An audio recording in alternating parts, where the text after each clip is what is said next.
Hey guys, you're in my kitchen and I want to show you my cream separator that I purchased from the Ukraine. It's a really neat little affordable option if you have a small dairy farm, and all the pieces come together in one small kit, if you can call it that. Here I have the option for metal, but some of these sleeves will be in plastic, so I will get this put together for you and show you how this works. Now this all works on a centrifuge type of system, and the innards of this is a drum with plates, and the plates is what helps separate that cream from the milk. Now do keep in mind that there is no filter in this system, so you'll have to have pre-filtered milk to use the centrifuge. I think on the instructions there was something about filtering, but that is not the case. There is no filter on this, okay? So clean milk. Some of the other parts that you're going to receive in the box is a float, which is the little round disc, the float chamber, this green platform, and then the receiver, which is where the milk and the cream shoot down the two little areas there, the chutes there. But and then the full base that it all rests on top of, which has like a little mini airplane motor in it. Now first I'm just going to make sure all of the discs are nice and rested in place. There's a little screw that I need to just pull out and then make sure that's ready to go. I kind of keep it in that little plastic thing afterwards so I don't lose it. It's very tiny. There's a little rubber seal here in the bottom. So long as that's sitting really well, you will not have leakage of the milk. Let me just give you that from experience. But I'm putting all of the discs back on. There's little notches here you can see. Those just gotta nestle right all in place. So sometimes it takes a little bit, but once it's all together, it goes together pretty quickly. So I put the little cone over top. Then the full top of the drum also has a little notch that nestles right there on top of the white cone. Just pay attention. There's going to be two hand inscribed little marks on the screw on the top and on the base near the outside of this drum cone. I don't think you can see it very well here in the picture, but you want to line those two little circles up that they hand scribed in. Believe me, that also adds to milk spillage everywhere when it starts.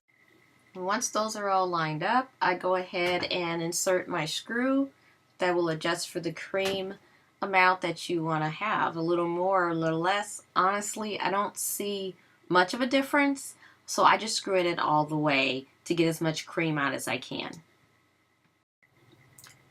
Before I put on the centrifuge onto the base, I do take a little olive oil and put that onto the rubber point, and it's like a little spindle. That helps it release a little bit later after it cools down. And it comes with its own adapter for the plug-in to fit into a 110 or a 220 current. Just move the selector over to the left for 110 or to the right for 220. So I'm just going to finish assembling the rest of this together, putting the chutes on, getting it lined up. It has little notches, so it's well worth taking your time to put together in the right direction.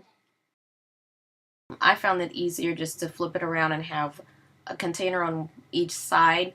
The upper chute will have the port for the cream, and then the lower chute will have the port for the milk to come out. In the meantime, I've got some milk that I'm going to pasteurize lightly. I'm going to leave it up to you which camp you're going to be in, the raw milk drinkers or the ultra pasteurized drinkers. I'm not ultra pasteurized because I often drink it raw, but I do test my animals and follow a very sanitary regimen while milking, raising my animals, and using the equipment. So I'm going to leave that up to you to decide where you're going to fall, but more information is readily online for either way. I just don't care to get in that debate.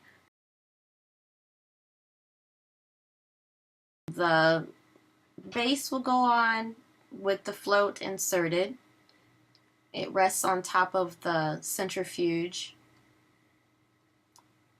There's a little notch that'll match up where the little chutes will allow the milk and the cream to separate. And then there's a large bowl that will rest on top. There are models that have complete stainless steel options, but I chose the smaller one. That's one to test out the company, and I figured I would upgrade to a bigger unit, but I found that I really didn't need it. This is a stopper plunger with a hole in it, and that's going to release the milk once the machine is up and running. We're just going to turn a little sideways when we're ready for it to flow. Now, I did find over my last few years of using this that the milk works really well if it's about 80 to 85 degrees. So sometimes go ahead and doing a light pasteurizing when I'm putting milk together helps, or even warming it up a little bit from the fridge really helps. If it's too warm, your cream will be more into your milk portion. I'm going to turn this on. It's quite loud, but just so you know where the machine's ready to start allowing the milk to flow through. So here we go.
Guess who heard the creamer starting? Tootsie Rose sure likes that milk whenever I make a mess.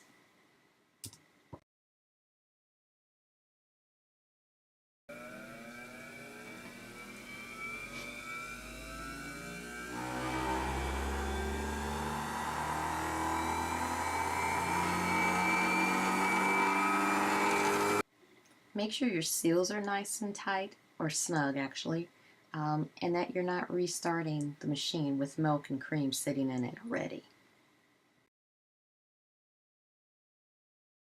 Quart measuring cups, really handy, because depending on how much milk you have, you need to make sure the container that's underneath the chutes, is able to hold all the milk. So a lot of times I just switch it out, pour it into a new container. Here I'm using cleaned juice jugs, and then those go in the freezer. A soft, flexible spatula really helps to get that cream out of the chute. Sometimes it takes a little bit when you've got very little milk that's residing in it, which is actually really good. If you do like I did and let the machine run a few more seconds after the milk is completed, it really helps the cream settle down into the chute, but there still may be some left into the chute and inside of the drum. So as I slowly take the whole thing apart, I just use the rubber spatula and help get everything down into the container. But like I said, it's really good when it's really thick because you've really removed a lot more from the milk. There's still going to be some residual milk and cream in your drum depending on how much longer you let it run. I try not to let it run too much to not burn up the motor. In this instance, I probably could have let this last batch run just a little bit longer, but no big deal. Use a tray underneath that to open it up. You can save a lot of that milk. And then I just scrape out any residual cream. But overall, it's well worth it for especially raising dairy goats. I know you're going to ask, so how much cream am I getting from my milk? It varies depending on the time of the year, if my does are in nursing their babies at the time.